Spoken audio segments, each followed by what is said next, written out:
Coup de canon, le podcast 100% Gunners proposé par Arsenal French Club.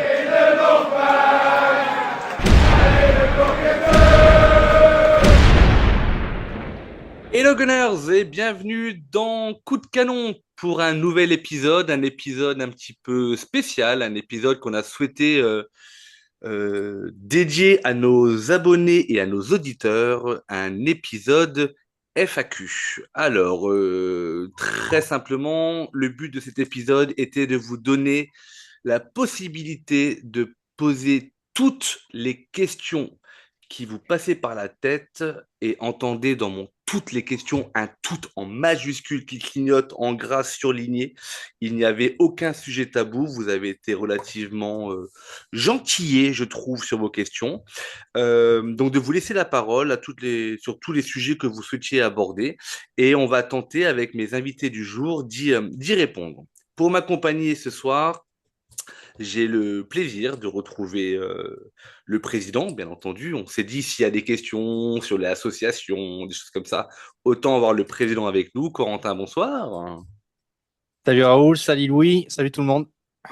Corentin, vous ne pouvez pas le voir, mais qui a une chemise merveilleusement fleurie. C'est l'été. Ça vaut le coup. Ouais, ouais. Summertime. On voit qu'il fait beau à Nantes, on voit que c'est l'été. Voilà.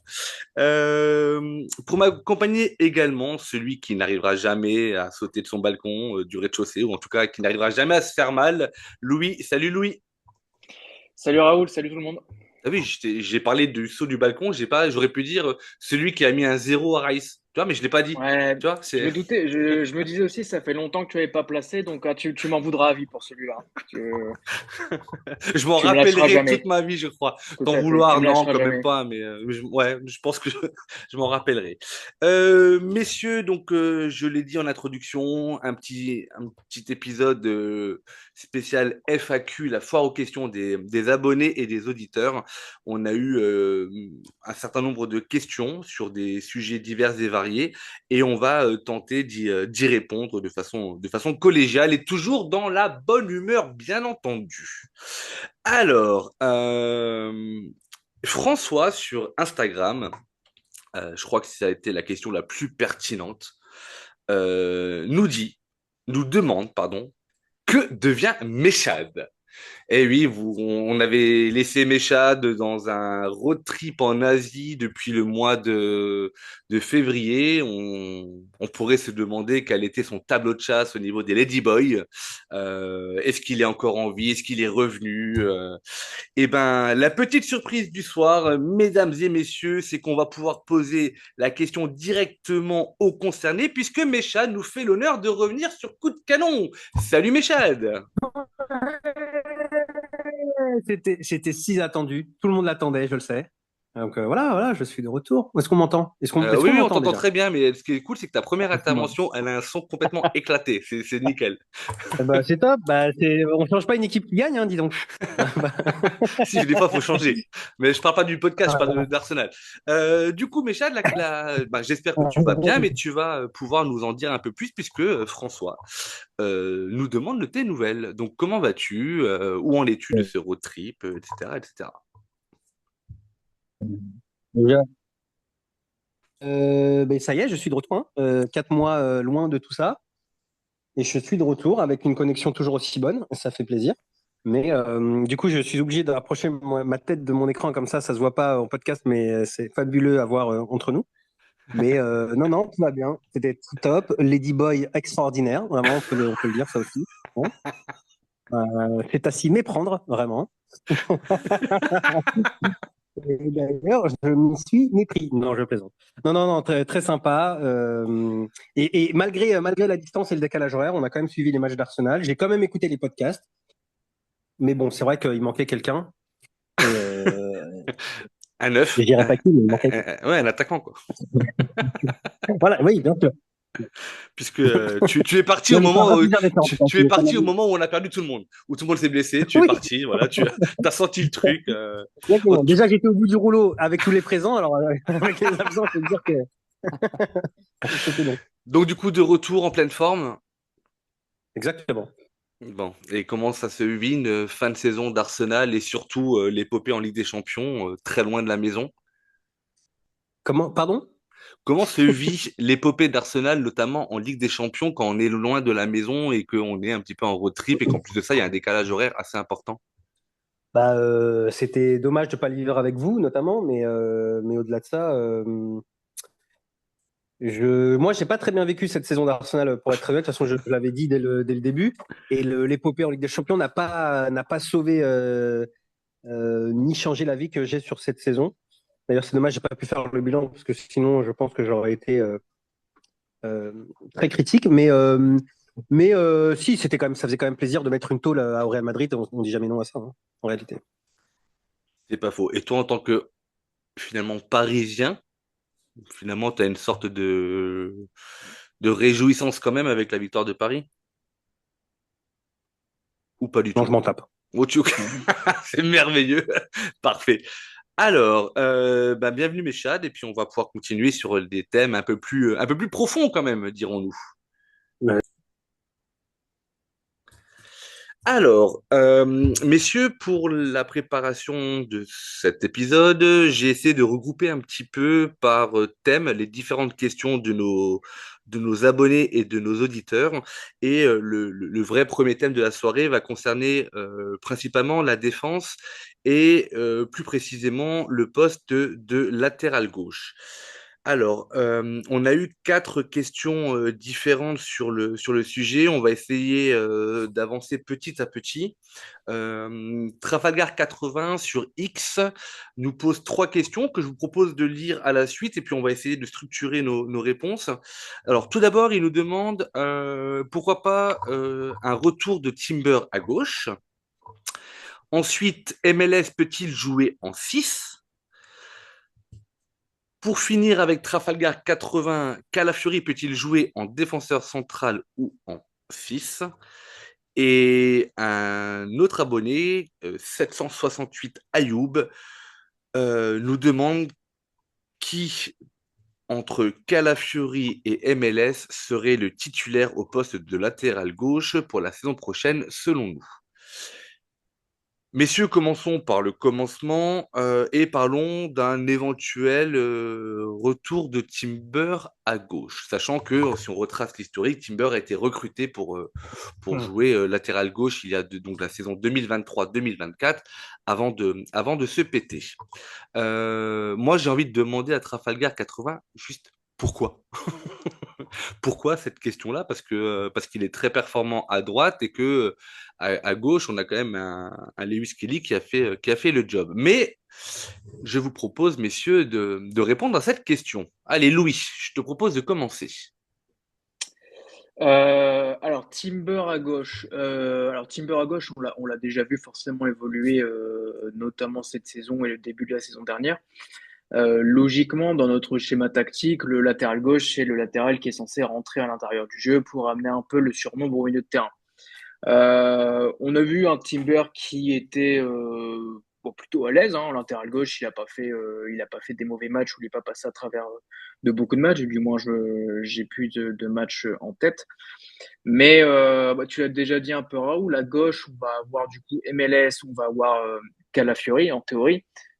Finalement, pourquoi le replacer à gauche alors que ça laisserait du coup à droite uniquement Ben White, et Ben White qui sort d'une saison très compliquée pour lui au niveau blessure, etc. Et surtout, je préfère beaucoup plus Timber dans un rôle de latéral droit plutôt de débordement qui correspond beaucoup plus à ses qualités athlétiques. Je pense que le replacer à gauche dans un espèce de latéral inversé, ça serait un peu gâcher ses qualités et son potentiel offensif qu'il a. Parce que on parle souvent d'un manque de Timber sur l'apport offensif, mais je pense qu'il a le potentiel pour le faire. Donc je trouverais ça dommage de le replacer à gauche et de le cantonner vraiment à un rôle de latéral intérieur. Donc pour moi, à gauche, on est déjà très bien pourvu avec Calafiori et puis MLS, à savoir qu'en plus, on a peut-être le board, voire Arteta qui pousse pour le recrutement d'un autre défenseur cet été en cas de départ de Zinchenko et celui de Tierney. D'ailleurs, Tierney est déjà acté. Donc pour moi, je pense que Timber est bien à droite en concurrence avec Ben White. Je trouve que c'est deux profils qui vont très très bien pour la concurrence, qui répondent très très bien à cette logique de latéral qui doit et qui veut apporter offensivement, athlétiquement, techniquement. Et à gauche, je trouve que MLS et Calafiori répondent parfaitement à cette logique de latéral inversé, qui sont aussi capables d'apporter offensivement. Les deux peuvent le faire, mais dans des styles totalement différents. Corentin? Oui, bah, réponse très complète de Louis. Bravo. J'ai rien de plus à ajouter, mais c'est vrai que on l'a recruté. En fait, il a commencé à gauche chez nous parce que Ben White était vraiment le titulaire à ce poste-là. Et puis, en fait, il a pris ce poste-là parce que White était pété cette saison. Donc, je pense que quand les deux sont à 100%, en fait, j'aimerais bien savoir, en fait, au final, parce qu'on n'a jamais connu, en fait, cette situation où Timber et White sont tous les deux fit, puisque la première saison où Timber arrive, il se fait les croisés. Et là, cette saison, White était mort 75% du temps. Donc, j'aimerais bien savoir dans la tête d'Arteta qui est numéro un. Pour moi, c'est Timber, mais à voir cette saison, du coup, hein, puisque si tout va bien, Inch'Allah, touche du bois, les deux vont jouer. Donc, enfin, les deux seront fit à 100%. Donc, à voir. Mais D'ailleurs, à gauche, je pense qu'on a largement assez d'options. On n'a pas besoin de mettre Timber. On a déjà Calafiori et MLS où ça va être déjà assez dur, je pense, de faire un choix entre les deux. Donc, Mais voilà. dans tous les cas, Timber, il est capable de dépanner à gauche, oui, s'il Et faut. Donc il, c'est il peut possible même, qu'on revoie ah oui, Timber à il gauche peut cette même, saison. il peut même faire défenseur central, Timber. Tous les postes de la défense, Timber peut le faire. la question était quand même plutôt orientée en disant pourquoi Timber n'est pas, pourquoi pas Timber titulaire au poste d'arrière gauche. Et d'ailleurs, Corentin, la question, bah, ce que tu viens de dire, on l'a traité dans l'épisode de l'heure du bilan sur la défense, puisque je sais pas si tu t'en rappelles, mais en fin d'épisode, quand on parlait justement de White et de Timber, je vous interrogeais un petit peu déjà sur cette partie-là en se disant sur l'hypothèse si les deux sont fit. Quel serait le latéral droit Ouais. titulaire d'après vous?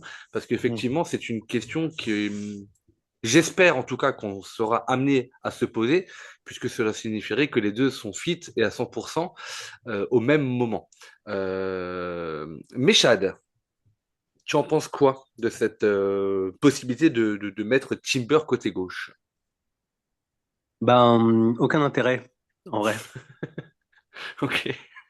Voilà.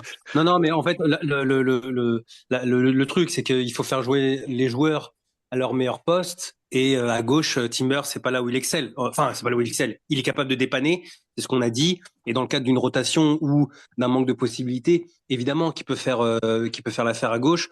Seulement, Lewis Kelly a tellement montré cette saison qu'en fait, la possibilité de ne pas en faire un titulaire et un membre important de l'équipe n'est pas envisageable, selon moi, et que effectivement derrière il y a Calafiori qui est gaucher. Timber il est droitier, Timber il est plus à l'aise à droite, Timber il est plus à l'aise éventuellement en tant que défenseur central, et à gauche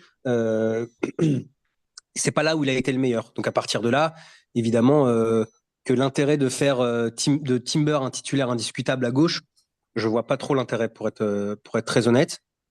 Euh, et puis, comme tu dis, à droite, ça peut être soit le titulaire, soit la doublure de Ben White, vu que Tomiyasu, de toute façon, on ne peut pas compter sur lui, malheureusement. Et voilà, simplement. Donc, non, je ne vois pas l'intérêt de faire de Timber un titulaire indiscutable à gauche, parce qu'il apporte mieux, plus à droite, pardon. Et si on devait faire, et je pense qu'on sera tous d'accord là-dessus pour clore cette partie-là, en tout cas cette première question, si on devait faire une réponse par l'absurde, et que on considère qu'on va avoir un vrai besoin de recrutement déjà à d'autres postes qui sont beaucoup plus cruciaux que ceux que l'on a déjà en défense. Euh, Tu te dis qu'à gauche, tu as une doublette qui est Kala MLS. À droite, tu as une doublette qui est White Timber.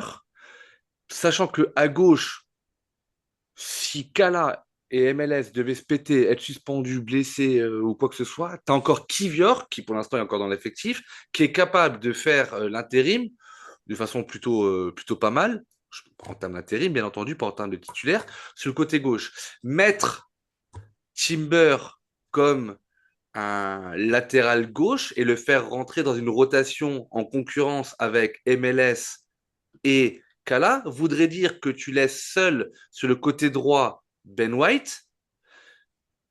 Michel le disait juste avant en rigolant, on pourrait le mettre en concurrence avec Tomiyasu, mais Tomiyasu, de toute façon, 2025-2026, c'est déjà mort, c'est écrit. Donc ça voudrait dire qu'il n'y aurait pas de doublette à White et que du coup, il faudrait en plus d'un gros chantier qui est le mercato, rajouter un poste de latéral droit. Donc pour toutes ces raisons-là, et je pense que ça suffirait presque à répondre à Trafalgar 80, je vois vraiment pas l'argument qui pourrait nous faire aller vers un Timber à gauche, même il a été performant sur ce côté-là également. Sauf Euh, changement tactique. On peut très bien aussi avoir un changement tactique d'Arteta au cours de l'été qui pousserait Timber à évoluer arrière gauche pour X raisons et qui nous pousserait à acheter un arrière droit pour X raisons. On n'est pas à l'abri d'un changement tactique où le latéral gauche inversé, finalement, on met ça à la poubelle et on rentre dans un latéral gauche peut-être plutôt classique, à latéral gauche peut-être de débordement qui va rentrer sur son faux pied. Je dis pas que c'est ce qui va se passer, hein, mais je oui, dis qu'on n'est pas à l'abri aussi d'un changement tactique d'Arteta qui pourrait un peu redistribuer les cartes en défense. Hormis la charnière centrale qui fonctionne plutôt très bien. Mais oui, en parce réalité, encore une fois, la saison de Lewis Kelly, elle est tellement impressionnante et inattendue que ce serait, pour le coup, ce serait fou de pas compter sur lui et de mettre quelqu'un à sa place. Enfin, ce serait même incohérent, quoi. Ce serait même pas logique en réalité. Et pour être juste factuel, en fait, à partir du moment où tu as un joueur qui a démontré qu'il était capable de tenir son rang à un poste, pourquoi est-ce que tu veux démonter ça? Il y a pas de, ça répondrait à aucune logique. Donc, de manière très factuelle, Lewis Kelly est meilleur aujourd'hui que n'importe quel autre joueur chez nous à gauche. Donc, en fait, à part compter sur lui, il y a pas d'autre solution. Enfin, il n'y a pas d'autre, il y a aucune autre meilleure idée, quoi. C'est ça que je veux dire. après, l'hypothèse de Louis se tient, mais je trouve que dans ce cas-là, ça nécessiterait un autre débat. Mais si Arteta devait changer son schéma tactique, on va dire, il se mettrait une balle dans le pied parce que pourquoi reculer? Des fois, on dit qu'il vaut mieux reculer pour mieux sauter, mais là, tu peux t'appuyer quand même sur 2 saisons consécutives avec la meilleure défense de PL, la deuxième meilleure défense en Ligue des Champions. Je suis pas sûr que le chantier soit Ah non, vraiment mais de toute façon, défensif. Mais non, mais j'ai bien je compris que pense que le c'était pas changement ton tactique, hypothèse. oui, non, je pense que ça n'aura pas lieu de toute façon, mais la probabilité existe, même si elle est très très faible, Ouais, que pour X raisons, Arteta se réveille demain matin de mauvaise humeur et qu'ils disent bon, en fait, il faut qu'on change tout. ouais. Elle est très très faible la probabilité, mais elle est existante. Ouais, il est Et si, capable, il est capable d'une prise, Raoul, il est capable d'une prise de hauteur quand même assez impressionnante et bon, et d'un recul. oui, mais Il faut, il ouais. devrait prendre beaucoup de recul pour ça, hein, quand même. Hein. Moi, Voilà. avant de prendre une décision, on prend beaucoup de recul, Michael, parce que s'il devait y avoir un vrai changement tactique, ce serait plutôt une défense à 3. Et dans le cadre d'une défense à 3, on pourrait imaginer plutôt Gabriel vraiment axial, Saliba plutôt côté droit, et à ce moment-là, plutôt Kala côté gauche, avec la possibilité de faire Absolument. monter les Kelly. Donc voilà. Mais tu as raison, Louis, de souligner en tout cas la réponse aura été, je l'espère, très complète. Euh, Calafiori peut-il jouer en défenseur central ou en 6? Je change un petit peu l'ordre des questions. Alors moi, je vais répondre très simplement. En défenseur central, oui. En 6, je pense qu'il serait trop brouillon. Voilà, j'ai répondu. Mais messieurs, vous en pensez quoi de Calafiori, défenseur central ou en 6? Il est formé défenseur central. Donc oui, il peut jouer défenseur central. Oui. Ouais. Après, jouer défenseur central, ça veut dire quoi? Devant Saliba et Gabriel, c'est impossible. Je ne sais pas s'il y a beaucoup de défenseurs qui peuvent passer devant eux. Donc ce serait en doublon, quoi. En réalité, c'est toujours dans cette optique-là. Et en doublon, oui, pourquoi pas. Ou Enfin, avec une tout défense à dépend 3, de. encore une fois. Ou dans une défense à 3. Mais oui, ou dans une défense à 3. Je pense pas que Arteta passera sur une défense à 3, mais oui.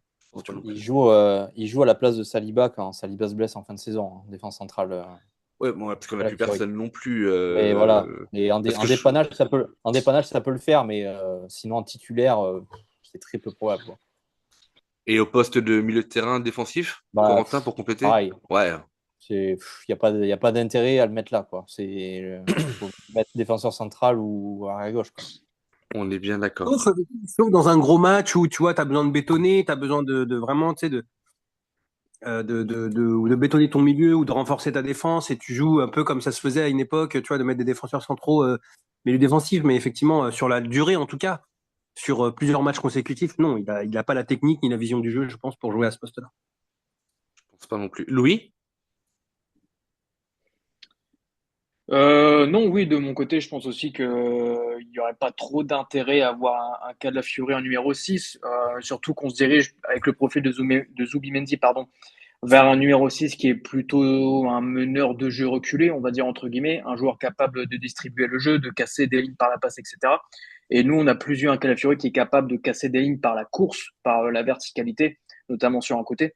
Donc je sais pas si sous pressing, le fait de se retourner, le fait de distribuer le ballon, etc., ça répond vraiment à ses qualités. Donc non, pour défenseur central, comme Corentin l'a dit, on l'a déjà vu cette saison, il est largement capable de le faire. Mais en numéro 6, à l'heure actuelle, je ne pense pas. Ok.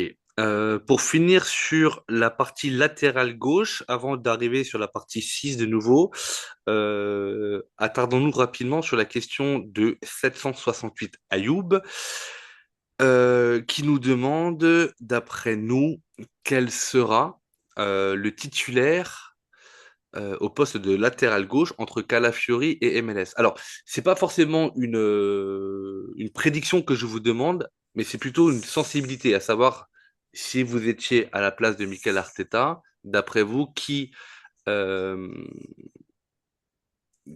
qui occupe la place tout en haut de la hiérarchie du poste de latéral gauche? Bah, là, je pense que tout dépend de l'équipe contre laquelle on va jouer. Je suis un peu moins tranché que Méchal sur ce coup-là qui disait tout à l'heure que c'était MLS et personne d'autre.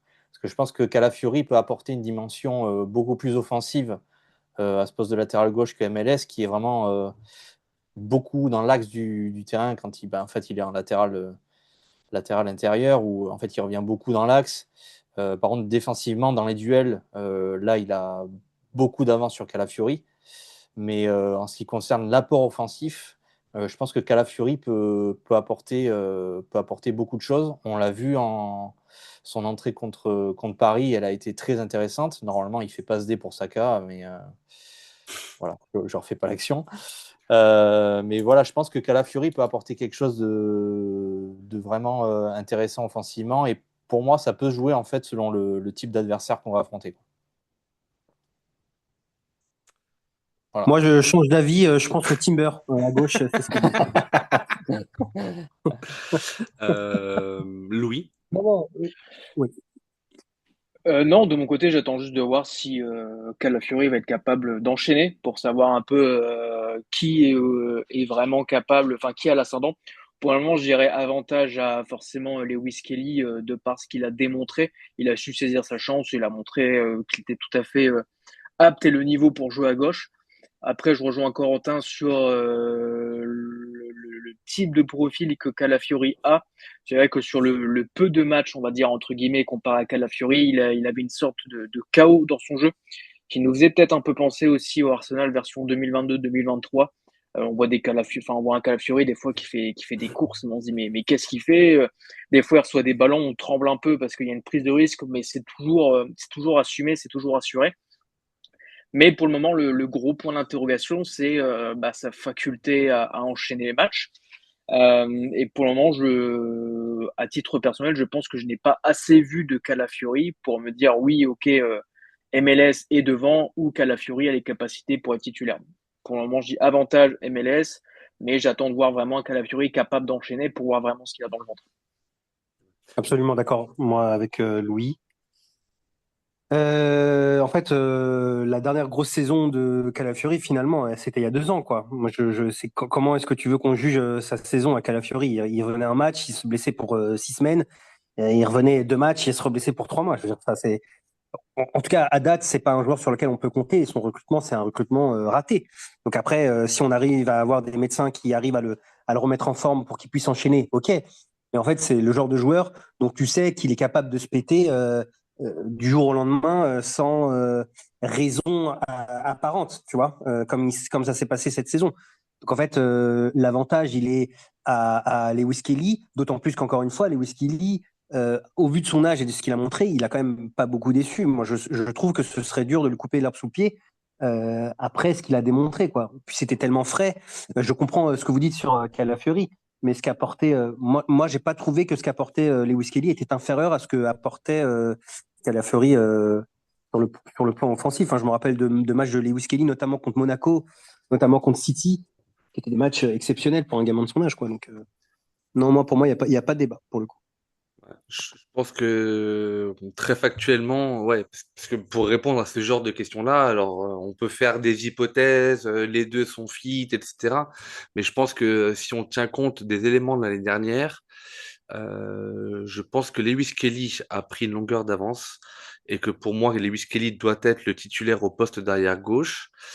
L'inconnu va être effectivement le côté fit et les blessures ou non de Calafiori. Mais par contre, si je fais de MLS mon titulaire indiscutable sur le poste de latéral gauche, je demande une rotation beaucoup plus pertinente au poste pour faire jouer de façon plus régulière Calafiori, de lui laisser le rythme, c'est peut-être ce qui lui a manqué aussi, et en même temps de le reposer en ne le faisant pas évoluer à chaque fois. Donc là, du coup, c'est plus, j'allais dire, sur des adversaires, entre guillemets, dits un peu plus faibles, euh, ou que je mettrais peut-être Calafiori sur des postes de titulaire, quitte à changer en cours de match.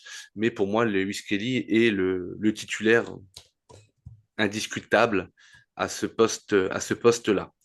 Et enfin, messieurs, sur la partie défense et latéral gauche, on revient à Lewis Kelly, puisque Trafalgar 80 nous demandait également si Lewis Kelly peut évoluer en 6. Alors, il y a plein de choses à dire là-dessus. Je vais vous laisser commencer si vous le Ouais, souhaitez. Corentin, vas-y. ouais, bah, la réponse c'est oui, parce que Bien sûr. Lewis Kelly a une formation de numéro 6. C'est là aussi où il a été extraordinaire, c'est que c'est un poste où, cette saison, le poste qu'il a occupé à gauche, c'est un poste qu'il n'avait jamais occupé, et c'est pour ça que c'est encore plus fou de se dire la saison qu'il a faite, c'est incroyable, quoi. Donc pour moi, il peut jouer en numéro 6. Après, du coup, l'arrivée de Zubimendi, ça bloque pour moi totalement cette option-là. Sauf, comme l'a dit Louis, changement de tactique incroyable cet été où vraiment on passe dans une défense à 3 avec 2-6, enfin un truc un peu farfelu. Moi, je pense pas. Je pense qu'on va rester dans le 4-3-3 traditionnel. Après, peut-être que je me trompe, hein, mais MLS en 6, c'est vrai que du coup, avec l'arrivée de Zubimendi, j'ai du mal à le voir à ce poste-là. Mais bien sûr qu'il peut jouer en 6 en cas de dépannage, quoi. Oui, oui, d'autant que ce que demande Arteta à son latéral gauche, c'est-à-dire souvent d'être dans l'axe et Bah oui, oui. Mm. en phase de possession, c'est c'est c'est ce que peut faire un numéro 6 également, quoi. Donc oui, il a les qualités pour le faire. Après, la manière dont Louis a parlé de Zubimendi, ça me fait bizarrement penser à Merino. Et j'ai peur qu'on soit sur le même type de joueur. Alors, on peut partir de là. Non, non, je plaisante. Non, mais oui, encore une fois, c'est l'intérêt, quoi. Dans une équipe, dans l'idée que l'équipe est fit à 100% et que chaque joueur doit jouer à leur poste, euh, il, il a pas sa place en numéro 6, Lewis Kelly, vu qu'il y a des gens encore devant lui. Donc, il peut, mais pour dépanner, quoi. Ouais. Ouais, je suis d'accord. Est-ce que Lewis Kelly peut jouer 6? Oui. Est-ce qu'il va jouer 6? Ça, je ne pense pas. Sachant qu'effectivement, comme Corentin l'a dit, c'est un numéro 6 de formation, mais qui est quand même formé par Arteta depuis un an et demi, 2 ans, voire même un peu plus, à ce fameux poste de latéral gauche inversé. Et on l'a vu que finalement, le choix d'Arteta de le replacer à ce poste-là et de prendre son temps pour le lancer, pour vraiment s'assurer qu'il comprend ce qu'on attend de lui tactiquement, techniquement, etc., est un choix finalement payant. Donc je ne pense pas qu'à court terme, ça soit dans les plans d'Arteta de rechanger les certitudes de Lewis Kelly au poste de latéral gauche pour le remettre au milieu de terrain. Je pense qu'il faut le laisser sur la pente ascendante. Il faut laisser Lewis Kelly sur cette pente ascendante au poste de latéral gauche. Après, il y a toujours l'éventualité, effectivement, on a Zubimendi qui est arrivé. On a un Partey qui est quand même proche de la sortie. Donc, ce qui fait que derrière Zubimendi, il n'y aurait plus aucun 6. Donc, peut-être qu'Arteta pourrait considérer MLS comme la doublure de Zubimendi. Je dis bien pourrait, c'est du conditionnel. On ne sait pas ce qui va se passer sur le mercato. Peut-être que l'objectif, et d'après ce qu'on comprend, ça serait d'aller chercher un autre numéro 6 en plus de Zubimendi pour la doublure. Donc, effectivement, si on va chercher Zubimendi plus une doublure en numéro 6, bon, bah là, ça laisserait plus de place au doute et peu de place à MLS sur le poste du numéro 6. Mais après, c'est peut-être des choses qu'on pourrait voir aussi cette saison sur des essais ou du bricolage, comme on a vu cette saison à cause des blessures, etc. Mais je ne pense vraiment pas qu'à court terme, ça soit l'objectif d'Arteta de replacer MLS au milieu de terrain, même si, oui, il peut y jouer. Et Timber numéro 6? C'est non. Voilà pour la partie, on va dire, défense latérale gauche. J'espère qu'on a été assez précis dans nos réponses. Et bien entendu, n'hésitez pas à commenter sur les différentes plateformes qui permettent de le faire et de nous donner vos avis si vous êtes plutôt d'accord ou pas avec ce qui vient d'être dit. Alors, on va enchaîner, messieurs, sur le deuxième thème de la journée. Et pour le prochain thème de cette FAQ, messieurs, on va s'attaquer. Alors, s'attaquer à l'attaque, c'est un peu débile ce que je viens de dire. On va parler de l'attaque. Et c'était plutôt sur Instagram que nos auditeurs nous ont interpellés sur ce sujet-là, à savoir, alors je vais les citer tous les trois puisque les questions sont un petit peu redondantes. On a Tinmar79, on a 10 Rose et Maxime TSN, tous les trois sur Instagram, qui en gros nous demandent quel numéro 9, plutôt Sesco ou Gyökeres, et dans le cas où on recruterait Sesco ou Gyökeres, quel nouveau poste on verrait pour Kai Havertz. Donc, messieurs, je vous propose de garder la partie Kai Havertz pour la fin. Mais déjà, quel numéro 9? Alors, l'actualité, euh, depuis maintenant un certain nombre de semaines, parle tous les jours de cette double discussion que Bertha pourrait avoir avec Cesco et Gyökeres, sachant que Bertha est un petit peu connu pour discuter avec plusieurs joueurs à la fois et faire un choix par la suite, mais de pas tout miser sur un seul joueur. Donc c'est sûr que Cesco et Gyökeres sont les deux joueurs qui ressortent le plus souvent. Il y avait également le nom d'Isaac, mais visiblement économiquement c'est quelque chose qui est impossible. Donc déjà, je vais vous poser un petit peu la question au niveau de votre sensibilité de football, messieurs. Qui de Cesco ou Gyökeres vous aimeriez recruter? Mais peut-être aussi avez-vous envisagé la venue d'un attaquant dont on n'a pas encore parlé ou dont on parle peu. Donc je vous proposerai bien entendu d'élargir votre propos si vous aviez d'autres noms en tête. Euh, qui se lance? Qui se lance dans le grand bain? Allez, j'y vais. Allez, honneur au président, encore une fois. C'est parti. Bah, si on part juste sur le débat Cesco ou Gyökeres, moi j'ai toujours été team Cesco. Pourquoi Cesco? Parce que je trouve déjà qu'il est, bah, enfin, c'est factuel, mais il est plus jeune. Je trouve je pense qu'il va avoir plus de marge de progression que Gyökeres, parce que Gyökeres, ok, il a marqué énormément de buts au Portugal, etc. Mais en fait, qu'est-ce qu'il apporte comme, bah, si, il apporte Des buts. comme assurance, il apporte des buts, mais qu'est-ce que un but au Portugal vaut par rapport à un but en première ligue, quoi? Moi, c'est ça que je me pose comme question par rapport à Gyökeres. Et surtout, vu son âge, enfin son âge, il n'est pas non plus vieux, il a 26 ans, hein, mais j'ai peur que les attentes sur lui soient un peu démesurées, quoi. Quand je vois les commentaires de certains dire que le nouveau neuf, la saison prochaine, il va falloir qu'il marque 30 buts. Bon, euh, j'ai du mal à y croire personnellement. C'est pour ça que Sesco, moi, je pense il est plus adapté au jeu d'Arteta. Pourquoi je dis ça? Parce qu'il a un jeu dans les petits espaces. J'ai vu une vidéo hier sur DataFoot. Je vous conseille aller checker son compte sur Twitter ou sur YouTube. Et où il analyse en fait le jeu dans les petits espaces de Sesco, dans des séquences pardon, où les défenses sont resserrées. Et c'est vrai que Sesco me plaît plus sur cet aspect-là, même si Gyökeres, c'est vrai que c'est une machine à scorer. Quand on voit les actions de Gyökeres au Portugal, et ben, très souvent, c'est soit du tout droit, soit il a des espaces assez énormes dans la surface. En fait, des actions, on a du mal à se projeter sur ce type d'action-là en première ligue, quoi. Donc voilà, pour tout ça, moi je suis plus Team Sesco, et puis je sais pas, niveau sensibilité foot, le joueur me parle plus que Gyökeres, quoi. Mais voilà, ça c'est pour le choix entre l'un ou l'autre. Mais moi, le choix que j'ai depuis janvier, c'est Watkins. Pourquoi Watkins? Parce que c'est un mec qui connaît la première ligue, qui score et qui fait beaucoup de passes D. Et pour moi, je pense que c'est vraiment le joueur qu'il nous faut, parce que là, il y a pas le délire tant d'adaptation en première ligue. Et je pense que c'est vraiment un mec qui peut faire mal dès le début. Et voilà, pour moi, c'est vraiment le joueur que j'imaginais depuis un an ou 2 ans en neuf à Arsenal. Mais bon, ça, c'est ma sensibilité à moi. Et c'est aussi parce que j'aime beaucoup le joueur. Et je trouve qu'il sait tout faire. Voilà. Qui joue dans le club le préféré de Méchat d'ailleurs.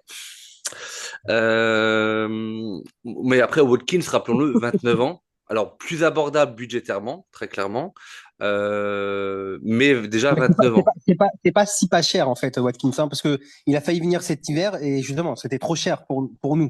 Donc c'est C'était pas quoi? si pas cher, Watkins. C'était 40, je crois, non? Et on C'est a même, fait une offre de 60, et c'est ça, c'était pas assez pour Putain, Aston c'est Villa. ça. ouais, c'est abusé. C'est pour ça, Donc, c'est pas si un pas peu cher. Et abusé, donc ouais. à ce tarif-là, franchement, bon, Après, de toute façon, Euh, on sait qu'on mettra entre 60 et 90 dans tous les cas sur le neuf. Donc, à un moment les donné. gars, 90, Isaac, il part pas? Ah non, Non, Isaac, il est à non. 100, il est à Il part pas 150. à il part pas à moins de 100, Isaac. Et Ah, on va encore, voir, Même, même à 100, il part pas. Moi, je à pense même à mon avis, on est à Newcastle en 130. Ligue des Champions. Ouais, Newcastle en Ligue des Champions, faudrait mettre 150 à mon avis pour sortir. Oui. Ouais, toujours plus. Alors, il y a l'indemnité de transfert, mais il y a également le salaire des joueurs qui sont bah, les velléités salariales des joueurs qui sont non négligeables non plus. Louis, ton point de vue sur la partie bah, duel Sesco-Gyökeres est peut-être un peu plus élargi après. Je suis d'accord avec Corentin, moi aussi, je suis plutôt. Alors au début, je savais pas trop me positionner, et à force d'écumer les pages F-Bref des deux joueurs, à force de regarder un peu des analyses de joueurs et des bouts de match, etc., je pense qu'effectivement, Sesco est vraiment le profil dont on a besoin. Déjà athlétiquement, il fait quoi? Il fait 1,95 m, je crois, Sesco. C'est ça, ouais.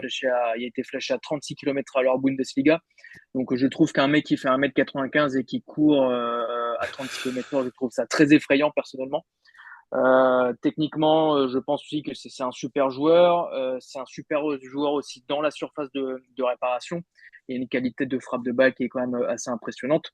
Et après, comme l'a dit Corentin, alors ok, les stats de Gyökeres, elles sont impressionnantes, il n'y a pas de souci. On sait qu'il est capable de marquer des buts et de tuer le but quand il faut. Mais j'invite nos auditeurs à regarder les compiles de buts de Gyökeres au Portugal. Et vous pouvez être certain qu'il y a 60-70% des buts qui ne passeraient pas en première ligue, parce qu'il y a certaines défenses au Portugal qui sont quand même, qui sont quand même un peu choquantes en termes de niveau par rapport à la première ligue. Donc c'est vrai que ce serait beaucoup plus compliqué pour Gyökeres peut-être d'élever son niveau de jeu, sachant que pour le moment le Sporting Portugal c'est quand même le niveau le plus élevé qu'il ait connu à 26-27 ans. Avant il était à Coventry, à Brighton, il a jamais percé, donc ça serait quand même un gros step pour ce joueur-là d'arriver à Arsenal. À 26-27 ans, le temps qu'on Arteta le modèle, essaie de le modeler à sa façon et à ce qu'on attend de lui, bah, il va arriver rapidement sur 28-29 ans, et après, bah, son pic sera derrière lui. Donc au final, effectivement, la marge de progression de Sesco est plus importante. Il a le profil, je pense, le plus adéquat, pardon. Mais voilà, maintenant, on est un peu aussi dans une bataille de chiffres avec Leipzig, mais aussi avec le Sporting Portugal. Donc, bon, on sait que, comme tu l'as dit, Raoul, Berta, à la différence d'Edu, avance sur les deux sujets en même temps et pas l'un après l'autre. Donc maintenant, faut attendre de voir avec qui il va tomber d'accord et qui va être l'heureux élu, entre guillemets. Méchade. Bien moi, bon vous savez, hein, je suis payé par Corentin pour dire des conneries, donc moi je suis team, je suis plutôt Gyökeres. exactement. Moi je suis team Gyökeres. Non mais sérieusement, je suis team Gyökeres. Pourquoi? En fait, j'entends vos arguments, mais en même temps, c'était le même argument à l'époque quand Arteta, n'importe quoi, Guardiola a recruté Haaland à City et on disait que Haaland n'avait pas du tout le style pour jouer à City. Et au final, il fait ce qu'on lui demande, c'est-à-dire marquer des buts, même s'il touche 5 ballons dans le match. Et si Gyökeres peut être le finisseur dont on a besoin et non pas un espèce de 9,5 comme les Havertz aujourd'hui qui peut manquer et qui manque dans des matchs importants de faire la différence parce qu'on lui demande en tant que numéro 9, c'est-à-dire de finir, bah moi je prends Guillaume Quérez. Et je trouve l'argument qui est de dire que le championnat portugais est faible, euh, je trouve que c'est un faux argument. Dans le sens où il y a plein d'exemples comme ça où on disait la même chose, je sais pas, pour Mbappé au Real où la Ligue 1 était trop faible, ça l'a pas empêché de finir meilleur buteur de la Liga et de marquer 39 buts dans le championnat portugais qui est certes un championnat un peu plus faible, mais personne ne l'avait fait avant lui et c'est pas anodin de marquer 39 buts dans n'importe quel championnat, je trouve. Hein. Ça c'est mon avis à moi. Donc pour toutes ces raisons, moi je préfère un Guillaume Quérez. Et quand je vois les difficultés que l'on a à recruter Sesco, que ce soit entre le prix demandé par son club et le salaire que lui exige, je sais pas, c'est des choses qui me font un peu flipper personnellement et je sais pas, moi je suis pas très fan de ce genre de choses. Déjà des joueurs qui demandent des salaires mirobolants qu'Arsenal ne peut visiblement pas payer, en tout cas n'est pas d'accord avec ce salaire. C'est-à-dire que le salaire doit vraiment être très élevé pour que Arsenal réfléchisse à recruter Sesco.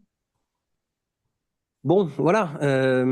Et dernier argument aussi, on parle du championnat portugais. Évidemment qu'il est plus faible que le championnat allemand, en tout cas sur le papier.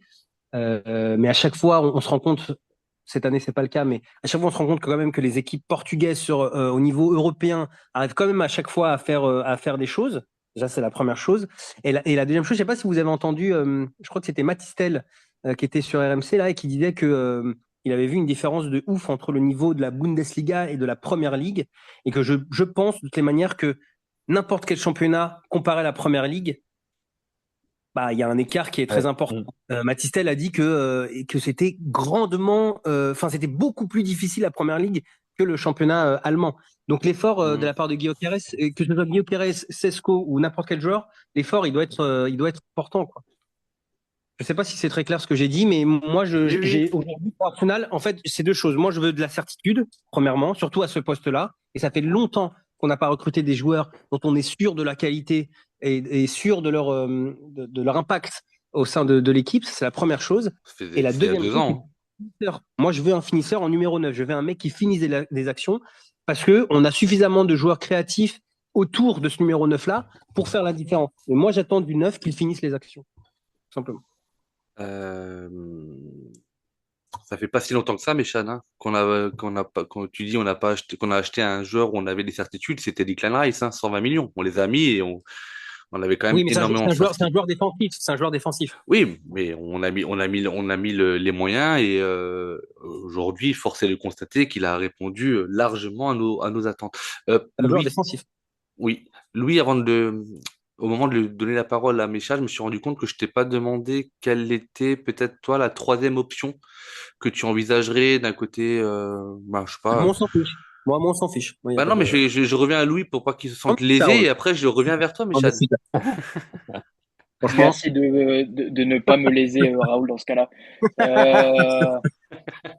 Euh, pour moi, je pense que alors, c'est plus une cible d'actualité, mais pour moi, le meilleur coup qu'il y avait à faire sur son mercato en termes de profil, de potentiel, de prix, de qualité, pour moi, c'est le petit Delap qui est parti à Chelsea. Pourquoi? Parce que Delap a le même âge que Sesco. Delap est anglais et Delap connaît la première ligue. Il sort de 12 buts cette saison avec Ipswich. Il est parti pour la clause libératoire à 30 millions. Et il y a quand même un sacré profil quand même, qui est quand même sacrément intéressant pour Arsenal parce qu'il ressemble beaucoup, bah, il y a un mix entre Gyökeres, entre Sesco, il y a même une façon de se déplacer aussi un peu à la Harry Kane. Alors je dis pas qu'il aura le niveau de Sesco, d'Harry Kane, etc. Mais je trouve qu'à 30 millions, un attaquant de 22 ans anglais en première ligue, je trouve que l'investissement était top. Et surtout, ça te laissait beaucoup plus de marge de progression pour aller chercher, par exemple, un Rodrigo du Real Madrid que tu pourrais faire jouer ailier gauche. Ça te laissait beaucoup plus de marge de manœuvre financière. Et ça, je trouvais que c'était plutôt un mercato qui était plutôt malin, entre guillemets. Parce que voilà, comme l'a dit Méchad, quand on voit les prix du Sporting ECP demandé pour Gyökeres, qui finalement dit, bah, le président dit, bah, finalement, moi, j'en veux pas 60 millions, mais je vais rester sur mes 90, 100 millions. Quand on voit Leipzig qui attend vraiment le meilleur, le prix le plus haut avec un échelonnement, pardon, des paiements les plus courts possibles pour nous faire rincer jusqu'à ce qu'on ait plus de sous, avec un salaire aussi pour Sesco qui apparemment est un point bloquant. Dans tous les cas, on sait qu'on va dépenser beaucoup, beaucoup d'argent pour le chantier offensif. Donc, je pense qu'on aurait pu être un peu plus malin, entre guillemets. Et je pense que moi, le meilleur joueur à aller chercher dans ce cas-là, c'était Delap. Mais malheureusement, Chelsea a été plus malin que nous et l'a pris pour 30 millions. Et d'ailleurs, fait des bons petits débuts avec Chelsea. Donc c'est dommage, mais c'est comme ça. Oui. Et du coup, toi, Méchad, s'il Ah, devait merci, y en hein, avoir un troisième, quel serait ton je élu? suis très heureux que tu me poses la question. Bref, merci beaucoup. Écoute, moi, je vais te parler de trois joueurs. Déjà, premièrement, c'est quand on voit le prix là, des deux joueurs, le style d'Arteta, etc. On en avait parlé l'année dernière, mais être passé à côté d'un joueur comme Alvarez, c'est quand même bien dommage. L'Amir Julian, parce que pour le coup, lui, je pense qu'en neuf, il nous aurait fait des merveilles. Ça, c'est la première chose. Et moi, je pense à deux joueurs. Moi, je pense à Mbemo, que j'adore. Je le trouve trop fort, ce joueur, et je trouve qu'il pourrait rendre de fiers services à Arsenal. Puis il sort d'une grosse saison. Et je pense également, et ça, c'est plus un pari pour le coup, mais moi, je tenterais Nkunku aussi, Nkunku, que j'aime bien, que je trouve technique, que je trouve très à l'aise techniquement, qui a été freiné évidemment par les blessures à Chelsea. Chelsea ne compte plus sur lui, encore plus avec le recrutement de Delap. Et je pense pas que ce soit du coup. Enfin, je pense que c'est beaucoup plus accessible. Après, il faut juste être sûr de son état de santé, mais un Nkunku 100%, Nkunku, ce qu'il faisait à Leipzig, hein, c'est ça? Ouais, t'en C'était amènes, ouais. relativement impressionnant. Mm. Ouais. Meilleur joueur du championnat. Moi, je le tenterais si les feux sont au vert sur son état de santé. Parce que si c'est pour avoir un Gabriel Jesus bis, effectivement, aucun intérêt. Donc en fait, Mécha, toi, tu voudrais un neuf qui soit capable de finir les actions comme tu as dit et tirer sur Nkunku. Mais Nkunku, encore une fois, numéro 9, je pense que c'est plus efficace que n'importe quel de nos joueurs, hein. Ah, je pense pas. Bah, Ou la après, Khadim, comme on dit. Déjà, bah, pour moi, Nkunku, déjà, c'est pas un numéro 9 et Alvarez, c'est pas un 9 pur non plus. Parce qu'Alvarez, Atletico, il est bon parce qu'il tourne autour d'un autre numéro 9. Absolument. Mais est-ce Mais que, est-ce que Kai Havertz joue numéro 9 en pointe chez nous? oui, il a un rôle de numéro 9. Oui, mais sur son terrain, sur le terrain, pardon. non, Est-ce que c'est. il a pas les réflexes d'un neuf, c'est un. Voilà. Il a pas fait un 9, mais il joue en pointe. Et pour moi, si on veut un type qui est capable de vraiment un pur 9 dans la surface, qui est capable de finir une action, pour moi, Nkunku n'est pas un pur 9. Et pour moi, Alvarez, oui, il pourrait jouer pur 9, mais l'Atlético était le chercher pour 70 millions l'été dernier. Et donc là, je pense que, il serait bien au-dessus d'un Gyökeres ou d'un Sesco. Je pense. Aujourd'hui, oui, aujourd'hui. Non, je te parle de l'année dernière. Mais bah bref. Moi, ma prise prioritaire, et je l'avais dit aussi l'année dernière, c'était Mbemo. De toute façon. Moi, je sais pas pourquoi est-ce que personne ne fonce sur lui, je comprends pas. Alors, moi, je vais juste poser une question. Encore une fois, j'adore me faire l'avocat du diable. Et du coup, je m'adresse à toi, Méchad, mais les avis de Corentin et de Louis m'intéressent, bien entendu. Est-ce que si maintenant, dans l'hypothèse où on allait sur Mbemo, est-ce que ce serait pas euh, un sentiment d'impuissance entre la grandeur de l'entité club et le nom du joueur? Je provoque volontairement, mais demain, on te dit à la fin du mercato, On a recruté Mbeumo et c'est notre neuf, c'est celui qui va devoir nous marquer des buts et ça va être notre neuf number one, on va dire. Est-ce que c'est pas par le nom un sentiment d'échec? Si. Raoul Mbomo, il a 25 ans, il a joué 38 matchs, il a fait 20 buts, 7 passes D en championnat Oui, mais il cette n'est pas saison. numéro 9, Mbeumo. Il peut C'est jouer c'est- numéro 9. c'est Wissa le numéro 9 à Brentford. Et Mbeumo est dans un rôle un peu plus 1-5-1, un peu plus libre, qui va tourner autour de Wissa. Mais Mbeumo, dans un 4-3-3, si dans 2 mois, on nous dit que voilà l'attaquant qu'on attend pour finir les actions qui va vraiment nous faire passer un step supérieur, c'est Mbeumo, bah franchement, je dirais, bon, ok, mais dans un 4-3-3, Mbeumo en pointe, pour moi, c'est plutôt un profil de côté d'attaquant qui part de la ligne de touche plutôt pour piquer vers l'axe. C'est pas un tueur dans la surface en tant que tel. Donc oui, Il moi jouait perso, en pointe avec comme Wissa dit, cette saison. c'est plutôt Wissa qui occupait la pointe. Mais moi, Ouais, et dans Mbeumo deux qui mois, tournait autour. Oui. mais dans 2 mois, si on me dit que l'attaquant qu'on a recruté, l'attaquant phare après 3 mois de négociation, après un budget conséquent, c'est Mbeumo, Ouais. bah Non, ouais, voilà, mais je serais un peu deg. Ouais, ouais. c'est là où je vous provoque Moi, je suis pas volontairement. d'accord. Moi, je suis pas d'accord. Après, encore une fois, je connais rien au Alors foot, hein, après, mais moi, la réussite du joueur, quel qu'il soit, fera la différence dans la réussite ou non du mercato. Mais aujourd'hui, j'ai l'impression que la fanbase, elle attend quand même des noms et que du coup, les médias sont en train d'orienter énormément entre Sesco et Guillaume Quérez. Encore une fois, pour moi, la certitude, pour reprendre les termes de Méchade, serait de prendre Isaac, mais vraiment. Je pense que c'est le seul attaquant aujourd'hui qui est capable de répondre à 100% à tous les critères que l'on a besoin dans l'effectif d'Arsenal, qui connaît la absolument. première ligue et qui a fait ses preuves. Voilà. Donc, si Absolument. maintenant on devait mettre l'argent, pour moi, ce serait Isaac. Mais après, Maintenant, si tu peux pas acheter Isaac, tu peux oui, faire un projet Isaac. Tu peux très bien te dire, je prends un attaquant pour le modeler à la façon d'Isaac, qui va performer Mbomo. comme un Isaac à court terme. Là, je pense qu'on a un peu plus peut-être de doute avec Gyökeres sur la façon de le modeler pour faire du Isaac. Mais par exemple, Sesko à 21, 22 ans, il a largement la marge de progression. bien sûr. Après, pour moi, quand tu dis la fanbase attend des noms, la fanbase attend des noms, oui, mais je pense que la fanbase attend surtout des profils d'attaquant, de vraiment un Bah, mec dans la surface qui est capable de tuer le but. oui, mais si je veux dire, ce Par que je veux dire, exemple, si demain tu vas recruter, je sais pas, un attaquant qui vient même, je sais pas moi, d'un championnat étranger qui a évolué en deuxième division et que parce que tu penses qu'il est capable d'évoluer ou de progresser, tu vas le prendre, il y aura cette part de déception. Après, moi, quoi qu'il arrive, en termes de recrutement, si on doit faire un jour un épisode sur le recrutement du neuf, j'irai voir des vidéos, j'irai voir le profil et on le fera comme on l'a fait l'année dernière. On donnera notre point de vue sur un instant T. Et après, en cours de saison, on pourra toujours dire je vous l'avais dit ou je me suis trompé et mea culpa. Euh, Moi, je trouve ça très risqué, quoi. Parce qu'encore une fois, un mec comme Sesco, en fait, au vu du transfert et du salaire, c'est un contrat longue durée, forcément. C'est un mec que tu vas recruter sur 5 ans, 4 ans, 5 ans à minima. Un joueur que tu payes 80 millions et tu payes un salaire, ben, enfin, encore une fois, pour que le salaire soit problématique à gérer pour Arsenal, ça veut dire qu'il doit être au moins équivalent. Enfin, ça doit être quoi? Ça doit être entre 12 et 15 millions à l'année, quoi, j'imagine, pour que ce soit problématique à gérer pour Arsenal. On en est là, hein. Et si, bah, évidemment, je l'espère pas, mais si ça nous fait un flop comme Pépé et que tu tapes le joueur pendant 5 ans, 4 ans, à pas pouvoir en faire de lui un bon joueur, ben, c'est quand même de la perte sèche. Alors qu'encore une fois, Mbeumo, moi, les gars, je pense qu'il y a vraiment un truc à faire sur le petit Mbeumo. Mbeumo, c'est quoi? C'est 5 millions? Non, je rigole.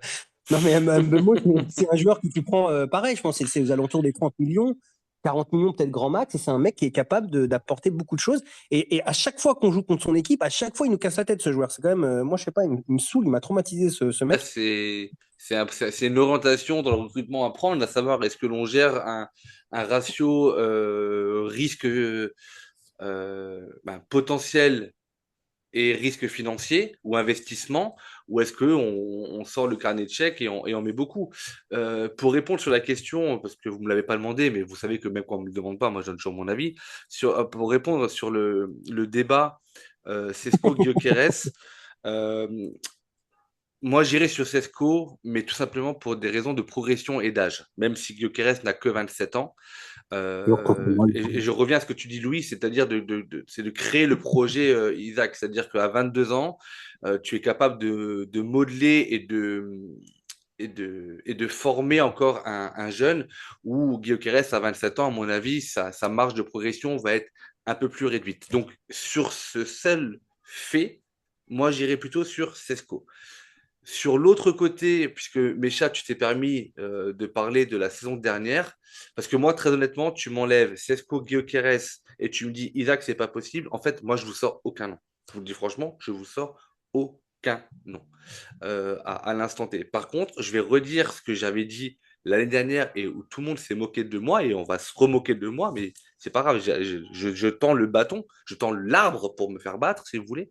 C'est pour moi, on a loupé le coche la saison dernière quand on n'est pas allé mettre 15, je crois 15 ou 16 millions d'euros sur Miko Tadze.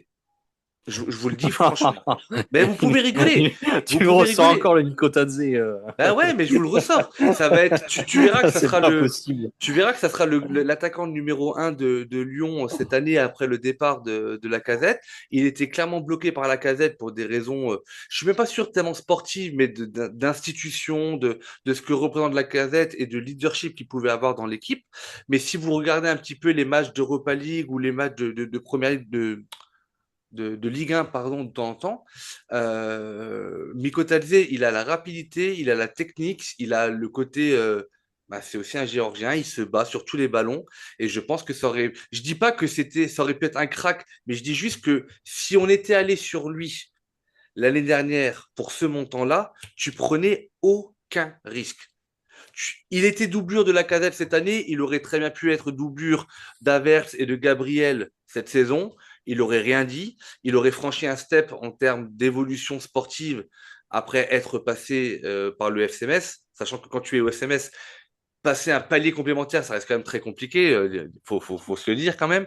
Mais voilà, moi, c'est ce genre de joueur-là où je trouve que le club, de façon très générale, n'a pas ce côté malin de se dire, parce que très honnêtement, 15 millions, pour nous, c'est beaucoup d'argent, c'est énormément d'argent. Pour un club de Ligue 1, c'est énormément d'argent. Encore plus maintenant avec les problèmes de droits TV. Mais pour un club de Première Ligue, 15 millions, mais c'est comme si vous allez dépenser 20 balles le week-end, les gars. Non, mais Raoul, arrête tes conneries maintenant. C'est bon, ça suffit. Ah, moi, je donne mon point de vue, voilà. Si vous Après. gagnez le championnat, non mais Raoul, en fait, ça aurait été un argument valable pour le Arsenal d'Arsène Wenger sur les dernières années. Oui, un joueur comme ça se tente parce que au vu de ce qu'on affichait et de nos ambitions, c'est un joueur qui pourrait, qui aurait pu nous rendre service. Mais là, dans cet Arsenal-là, mais alors que je regarde tous les matchs de Lyon et j'adore Lyon et tu le sais. Mais et effectivement, c'est un bon joueur, mais pour cet Arsenal-là, enfin, je sais pas, demain, c'est comme si tu deviens millionnaire et tu as le choix entre un gastro et au McDonald's et tu continues d'aller au McDonald's. Bon, bah, tu vois, c'est un peu le. Mais c'est pour ça que je précise que c'est l'année dernière qu'on a loupé le coche parce qu'on avait un an pour voir ce que ça donnait. Et même s'il n'avait pas été bon, tu le revendais. Avec ce que tu as acheté, tu le revendais. Oui, C'est juste voilà. ça. Voilà. Mais cette année, je n'ai aucun nom. Je n'ai aucun. J'ai pas de Pourquoi pas personnalité, désolé, hein, mais à part Isaac, moi je sais vous dire que Isaac, parce que pour moi, Isaac, c'est le profil 100% compatible avec ce que l'on recherche. et c'est une question juste dans le cadre de la recherche d'un finisseur. Osimhen, c'est inenvisageable?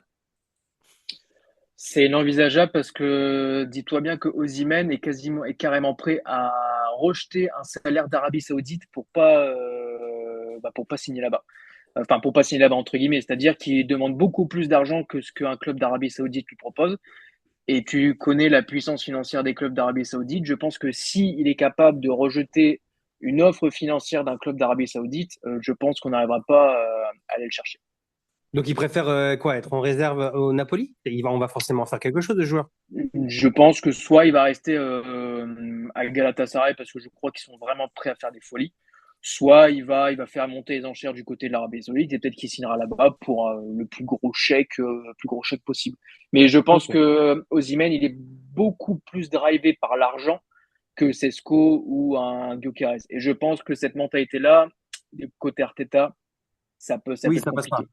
Ouais, ça Voilà. passe pas. Par contre, par rapport à ce que Raoul a dit, alors oui, évidemment, Miko Tsadze, je pense que la marche était peut-être un peu trop haute, mais là où il a raison, c'est qu'effectivement, si tu sors de Sesco, Gyökeres ou Watkins, parce que la probabilité qu'on ait aucun des trois finalement dans 2 mois, je nous le souhaite pas et j'espère que ça n'arrivera pas, mais la probabilité existe.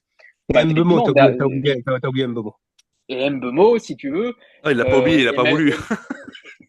et même Nkunku, si tu veux, Ah, voilà. euh, finalement, si tu sors de ces noms-là, bah, derrière, c'est quand même des noms qui vont être des paris. Alors, ok, Sesco, Gyökeres, etc., la prise de risque existe dans le choix.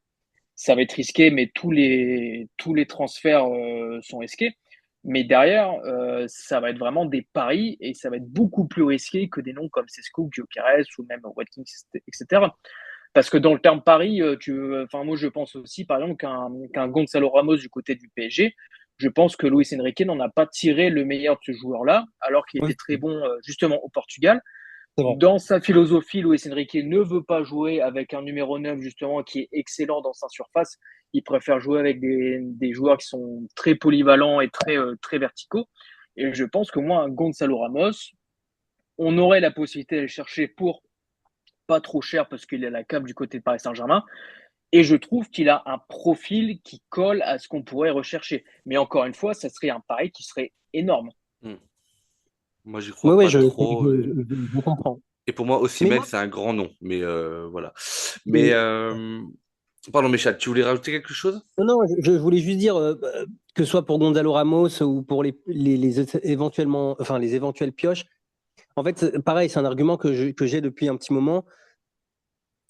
Et je sais il y a des gens qui sont pas d'accord avec moi, mais dans cet arsenal qui veut prendre ou qui prend une nouvelle dimension, est-ce que des mecs comme Mikotadze ou comme Gonzalo Ramos sont pistonnés par les meilleurs clubs d'Europe?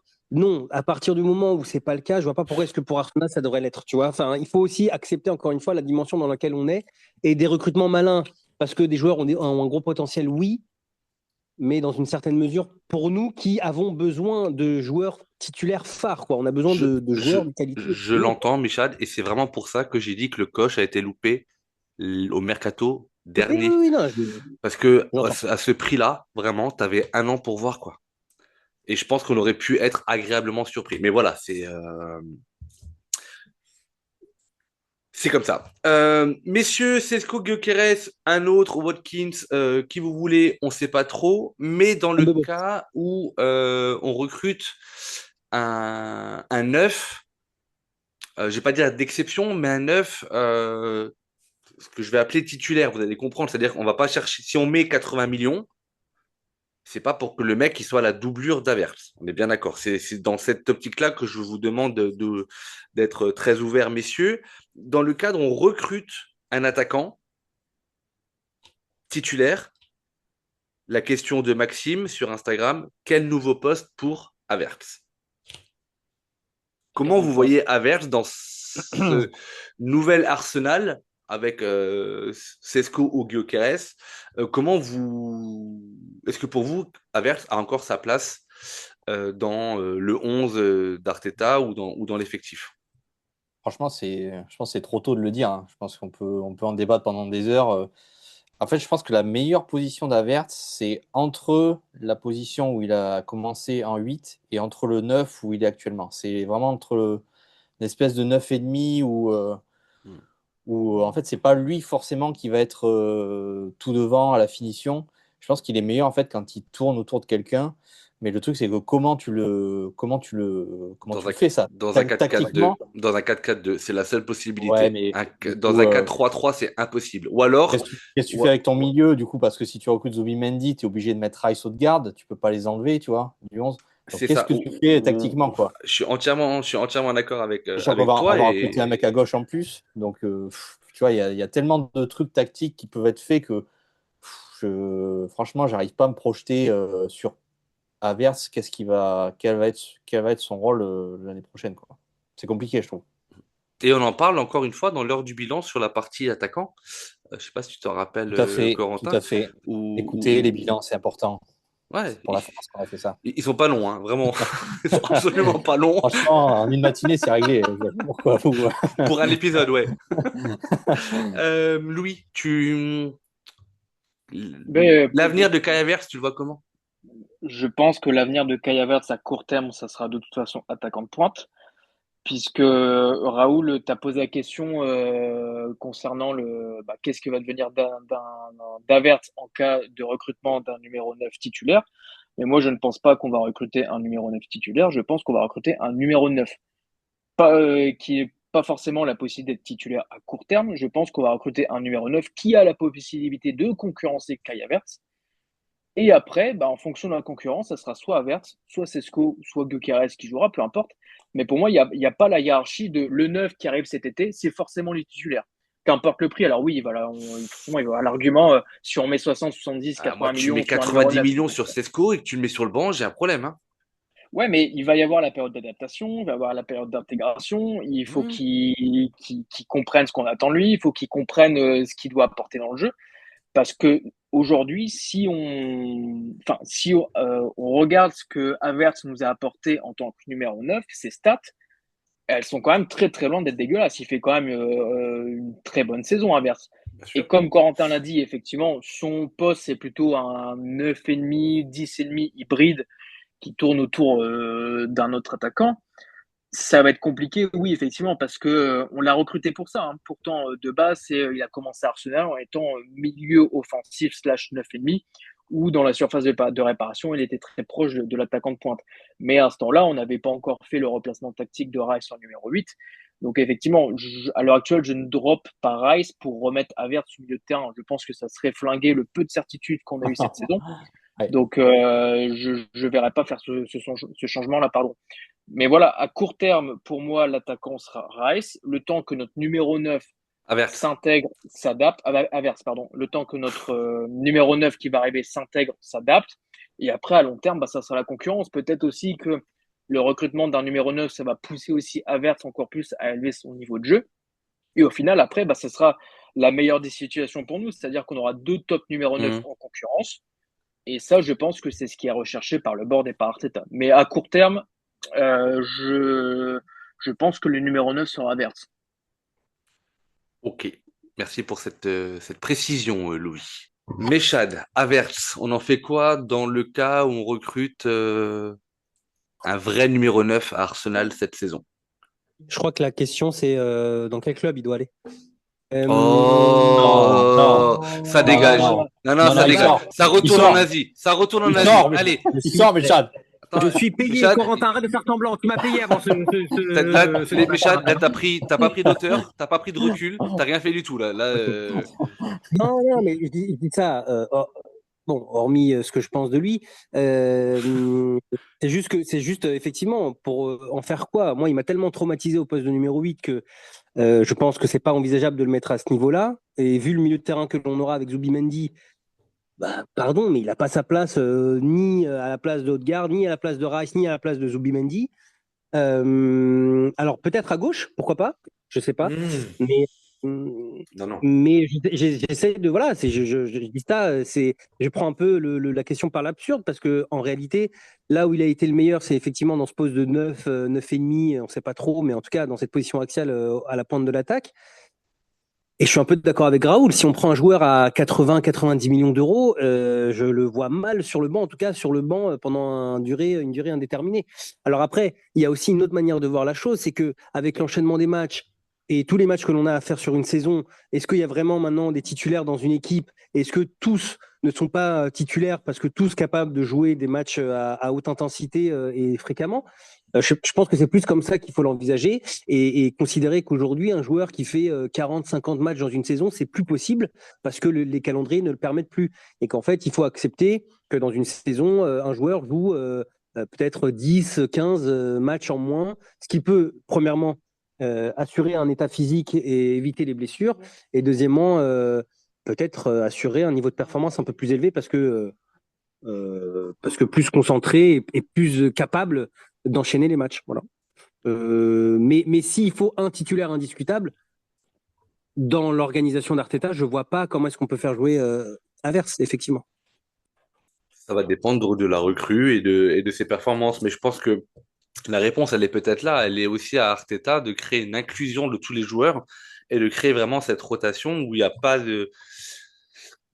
a pas d'attaquant titulaire et qu'au final, en fonction de la semaine de l'entraînement, en fonction de l'adversaire, en fonction du projet de jeu que l'on veut mettre en place, c'est plutôt l'un ou l'autre qui rentre. Et puis, de toute façon, on sait très bien qu'on pourra, même si tu fais venir Isaac à 150 millions, qui sera titulaire numéro 1, il ne pourra pas faire les 38 matchs de PL, plus tous les matchs de Ligue des Champions, plus tous les matchs, non, pardon, le match de FA Cup et le match de Carabao Cup. C'est pas possible, donc on aura quand même besoin. Donc je pense que l'avenir d'Havertz, il s'écrit à Arsenal quoi qu'il arrive en saison 2025-2026, et qu'en fonction de comment l'inclusion va être faite avec les joueurs et l'intégration des nouveaux et la rotation, c'est plus l'année prochaine qu'il faudra qu'on se pose la question. Et si ça vous va, messieurs, je vous propose de clore le sujet de l'attaque sur ces belles paroles, en tout cas que j'ai trouvé très belles. Yes. Et c'est ainsi que s'achève la première partie de notre épisode de la FAQ des abonnés. Merci à toutes, merci à tous de nous avoir suivis et on se retrouve très vite pour la deuxième partie. Come on Gunners, ciao ciao. Just would like to finish by one simple word. I will miss you. Thank you all for being such an important part of my life, and hope to see you soon. Well done. Bye bye.